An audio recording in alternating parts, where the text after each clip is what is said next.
Welcome to the audio version of the weekly Recharge newsletter. I'm Renae, founder of Wayward Wellness Coaching, and if you landed here from the Hustle Rebels podcast, welcome. I'm glad you're here. Stay a while.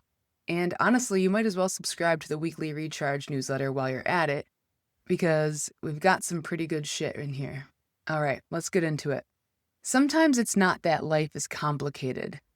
It's that we won't stop forcing it. Some of the things that we'll cover this week are why forcing things creates more friction than progress, the difference between hard growth versus misaligned struggles, the moment that I realized I was making things harder than they really needed to be, and a simple challenge to spot where you might be staying too long. I've been on a decluttering kick the last few weeks, slowly going through one thing at a time. This week I opened up a little end table that I haven't touched since I moved 2 years ago. And buried in there was a bracelet I bought for me and the other woman I graduated the fire academy with. It said, "Prove them wrong." At the time, it meant everything. Strength, grit, that I'll outwork anyone in this room type of energy. So I'm sitting there, kind of smiling, replaying some memories, and I decided to put it on. And I cannot close the clasp. And it's not a normal clasp either. This thing was like a Chinese finger trap with magnets. You had to twist it just right and somehow line it up. I'm literally sitting there for 20 minutes, fully committed, like this is now my life's purpose, surrounded by the mess I had just created by emptying out the end table. But that no longer mattered. The only thing that mattered was figuring out this clasp. And I knew it had to be easy. There had to be some trick to it, right? What was I doing wrong that I just couldn't clasp it? Meanwhile, Nick is across the room, watching this whole thing unfold like it's a nature documentary. He jokingly poked, "You get so hyper-focused on the most meaningless things." Naturally, I doubled down. "Okay then, you do it." He walks over, takes it, and within seconds, click. Done. I just stared at him. Like, what just happened? He goes, "You're forcing it." And then he shows me. You don't push it. You don't muscle it. You don't try to dominate it into submission. You had to position it correctly, get it close enough, and the magnets just do the rest. It literally slides into place. No effort, no force, no fight. And I just sat there thinking, how much of my life has looked exactly like that?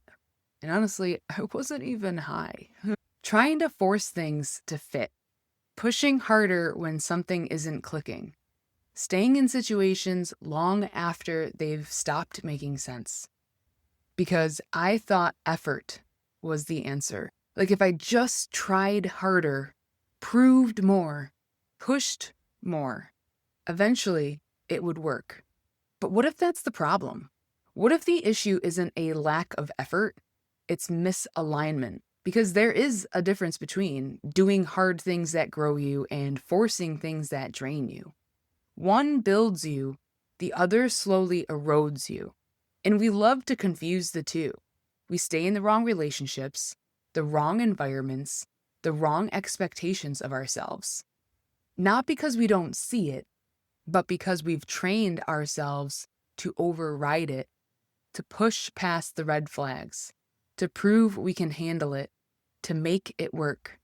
But not everything is meant to be worked. Some things are meant to be released. I'm not saying life isn't supposed to be hard. It is. Growth is uncomfortable. Expansion stretches you. But alignment doesn't feel like fighting something that won't move. It feels like things clicking into place once you stop gripping so tightly. I've spent a lot of my life being, as I like to say, a stubborn mule. Learning everything the hard way. Literally everything. But I'm starting to question that. Not in a soft, everything should be easy kind of way, but in a what am I still forcing that I already have my answer on kind of way. Because if I'm being honest, there were plenty of times I knew. I just didn't listen. And if you're curious about what that Chinese finger trap, bracelet clasp looked like. Here you go. Also, if you hear heavy breathing, that's Mookie, I promise. It's not me in the video. And if you're listening to this audio, the video's in the email. So go ahead and watch it. And take a look and see if you could figure it out on the first try. This week's nervous system regulation. The where am I forcing it audit. Take a minute and ask yourself, where in your life are you still trying to force something to work that isn't naturally coming together?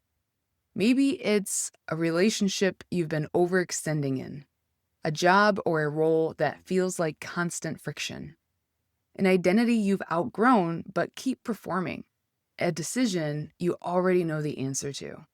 Don't overthink it. Whatever comes first is usually the right one.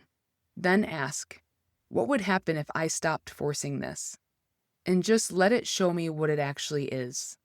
Not fix it, not control it, just observe it without interference. Because maybe, just maybe, it's not that life is hard, per se.